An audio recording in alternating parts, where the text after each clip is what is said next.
At the beginning of the film, we are introduced to a bald man named Tom Brand relaxing in his apartment. From a distance, he spots some thugs breaking into cars in the parking lot. Tom immediately approaches them with a hockey stick. Then, suddenly, he beats them mercilessly.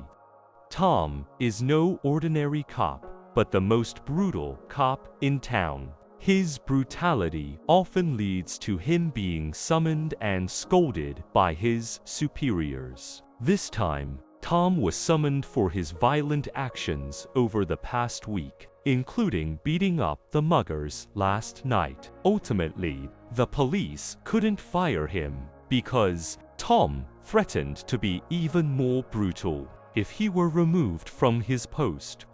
The next day, Tom was approached by his subordinate, Falls. He was a low-ranking police officer. To advance his career, he became an undercover cop and posed as a magic powder dealer. However, he unfortunately became addicted and had to undergo rehabilitation. After completing his rehabilitation, he failed to achieve promotion to sergeant despite his considerable sacrifices. As a result, he became a servant at the police station, often ordered to make coffee by his superiors. Not long after, a superior officer came to scold Tom because his brutality had been in the newspaper for the umpteenth time. Tom also said that everything he did was to punish the thugs. After returning from the office, Tom visited his friend, Inspector Roberts. Tom then expressed his condolences because Robert had just lost his beloved wife, and as a friend, of course, Tom tried to cheer him up by inviting Roberts for drinks. At the same time, there was a police officer named Sandra who was patrolling a deserted street. But suddenly, she was shot by someone. Moments later, the police received a report about Sandra's death. Here, Tom was appointed as the head of the investigation. Without wasting time, Tom invited Falls to come to the scene. And when he arrived there, Falls immediately recognized Sandra's face, who turned out to be in the same year at the police academy as him. After further investigation, Tom finally found an eyewitness who saw the perpetrator from a distance. Before explaining the incident, the witness claimed to have seen Tom fighting in a billiards hall, and since then, Tom was considered a legend. Long story short, the eyewitness also gave the characteristics of the perpetrator. The next day, a new inspector named Porturnus was hired to temporarily replace Robert. He was said to be a very honest police officer. Porter is then introduced to other officers, including Tom and his division. According to his superiors, Porter is a very reliable officer. During his break, Falls asks Tom for help with a friend accused of murder, even though he never committed it. However, Tom is currently focused on catching Sandra's killer, so he cannot help. Tom then suggests that Falls contact a detective named Craig Stux. Meanwhile, a journalist named Dunlop was suddenly contacted by a mysterious figure, nicknamed Samedi. Samedi suddenly confessed to being the serial killer who had killed Sandra. Furthermore, he also claimed to have just killed another police officer and intended to kill 8 more. The journalist immediately contacted the police. It turned out that Samedi's story was true. He had killed a police officer in the middle of the street. The case quickly became so serious that the police declared it a serial murder case. Tom collaborated with Porter in investigating the killer. However, they had different methods. Porter focused more on CCTV cameras and other physical evidence, while Tom chose to meet with informants in the criminal underworld. After gathering information from several sources, Tom finally met Ratner Peugeot, the city's most professional informant. However, Peugeot wouldn't speak until he was paid. Hearing this, Tom immediately gripped Peugeot's hand so tightly that it nearly broke. In pain, Peugeot was willing to give his information for free. He even paid for Tom's drink to avoid further torture. According to Peugeot, there was a very suspicious thug. He was an employee at a place called Peacock Gyms. But before going there, Tom decided to visit Porter's house. And when he arrived, Tom immediately poured a drink, even though Porter hadn't offered it. Tom then asked his new boss for advice on how to control his emotions. Porter said he had experienced a similar situation. When tasked with catching a pedophile, he consistently failed because the perpetrator was a well-known and powerful figure. Eventually, he became fed up and decided to beat the pedophile.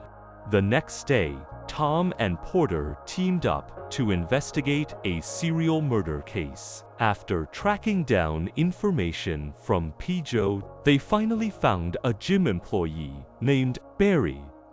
The two of them immediately went to his house, and it turned out that Barry was Samedi, aka the police murderer. Tom and Porter searched his house to find the gun used to kill the target. But unfortunately, they didn't find any evidence, so Samedi couldn't be arrested. Before leaving there, Tom suddenly remembered that he had met Samedi a year ago. At that time, Tom beat him up.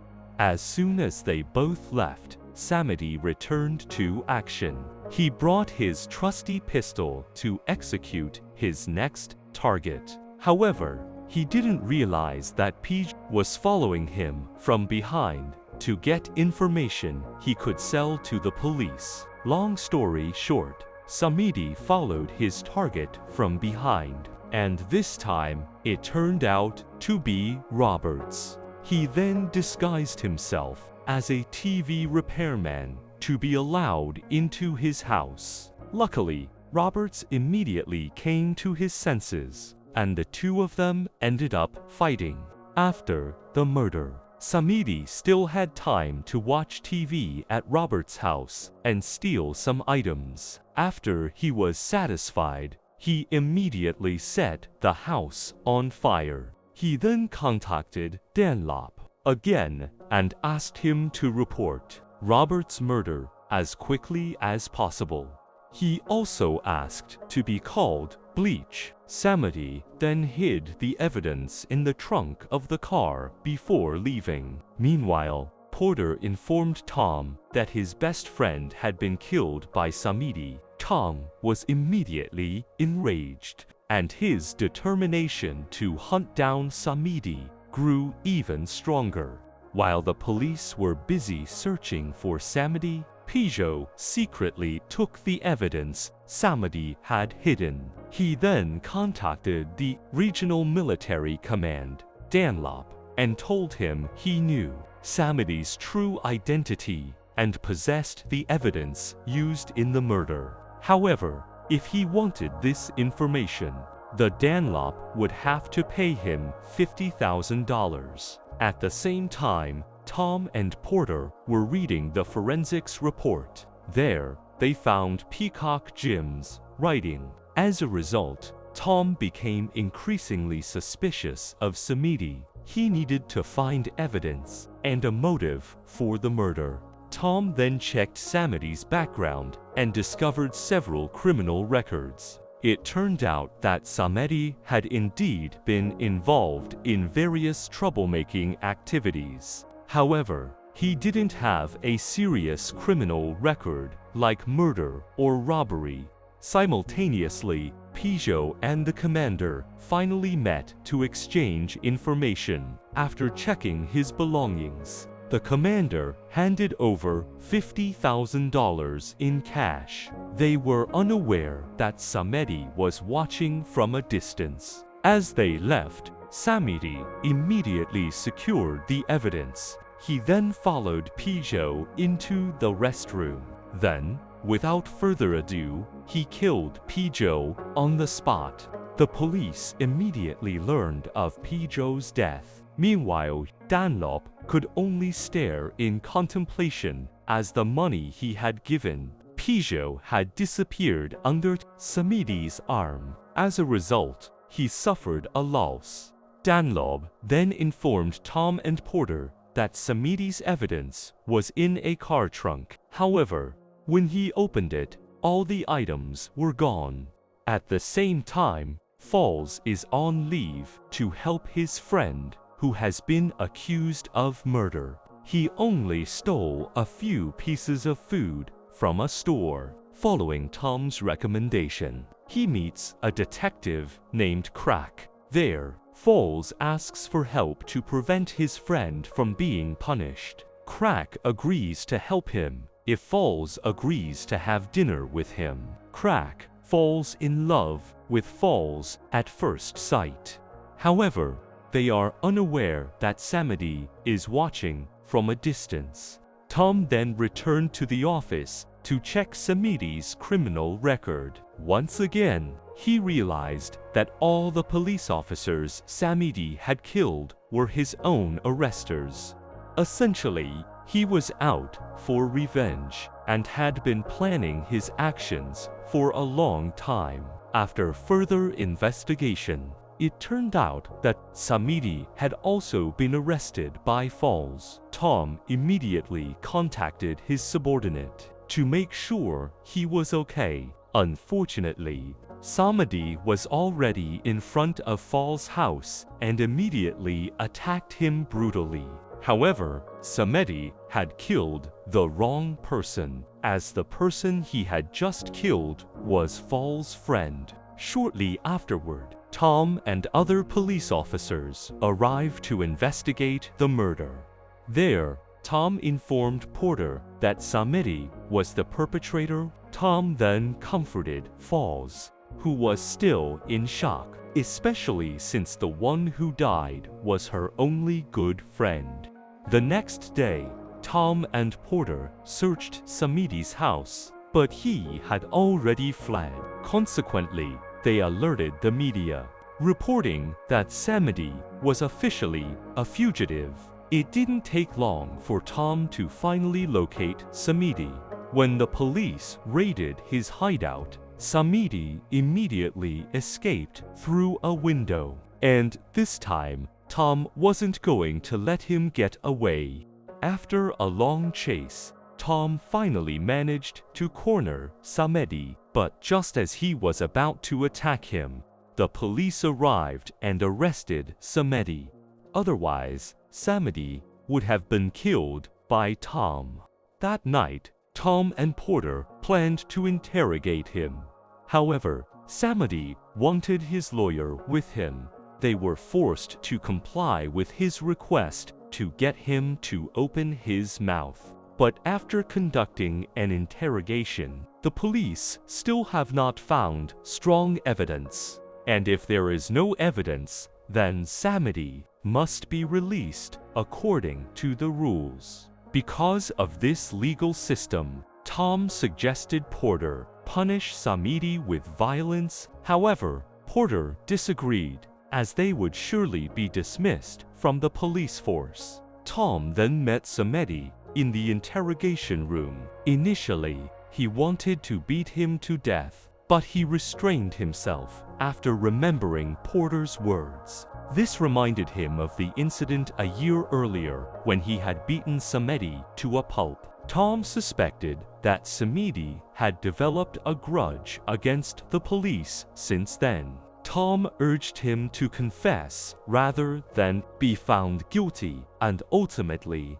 sentenced to death. Even if he wasn't sentenced, Tom would ensure Samedi received the punishment he deserved. After that, the police locked him in a jail cell until the investigation was completed. Meanwhile, Falls seemed increasingly stressed after his friend's death.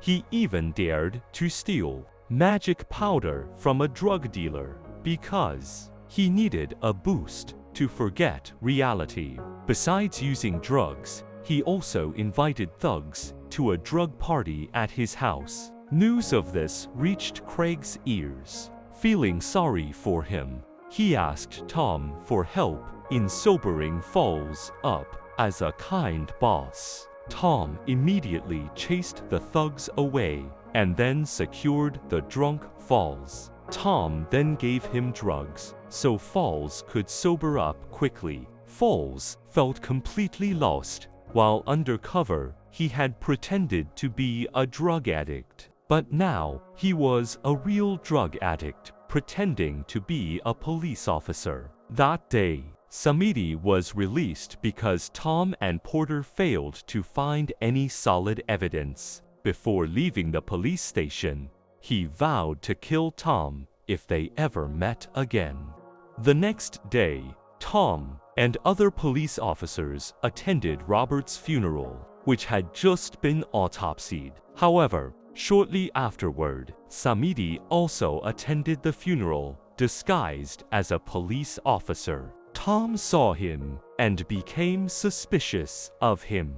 He left before the ceremony was over. Tom then contacted his subordinates, assigned to monitor Samedi's house.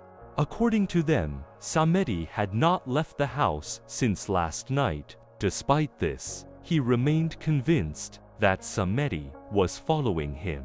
Tom eventually sent Samedi to a quiet location. Upon arriving, Samedi immediately followed Tom as he walked to the roof of the building. But when he turned around, he discovered that the person he was following was Porter. Then, suddenly, Tom beat Samedi. He had indeed planned this trap with Porter. They were very disappointed because Samedi was released so easily. And after being satisfied with torturing him, Porter gave Samedi's gun to Tom to avenge the death of his colleagues. Tom did this.